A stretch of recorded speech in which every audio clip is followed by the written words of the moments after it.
there are two different type of courts in the Supreme Court when we're talking about them.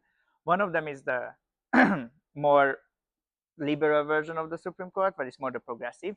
But we need to differentiate between it, those two sentences. Just because it's progressive, it don't mean it's liberal. That's why we're messing it up. A progressive court, it's looking at the decisions as a living document, so it's evolving with time. When we're talking about a more conservative court, then we're talking about that they are interpreting the laws as it were supposed to be hundreds of years ago when they wrote the Constitution.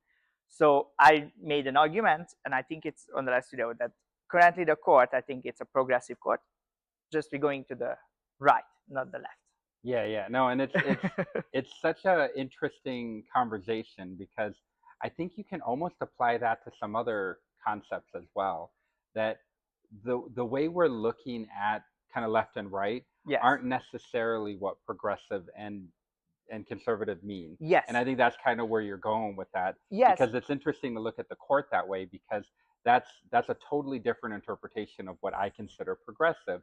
It's really looking at how they're interpreting the Constitution and how it applies to the laws.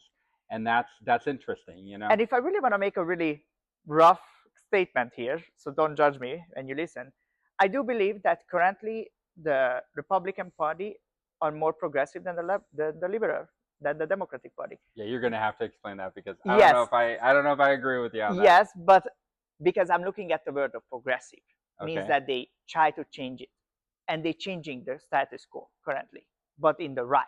They're changing it to the direction of the MAGA fans. The Democratic Party under the Biden administration, we didn't really change too much. We were going as a country as we has been before under the Obama administration, and Biden and Obama was kind of doing the same things, little differences. But the Trump administration currently just bringing out new ways, attacking the courts. Yeah, because they're not following the Constitution, because they're not. But that's made so them. You think that's more that falls under a progressive? As the word progressive, like not liberal progressive. Yeah. They are. I think they are that this administration is more progressive than actually the Democratic Party, because they just changing the status quo, but to the wrong direction. Yeah. Progressive don't means that you're gonna change it to the left or right. It's just that we're changing it. I think there's different definitions. Yeah.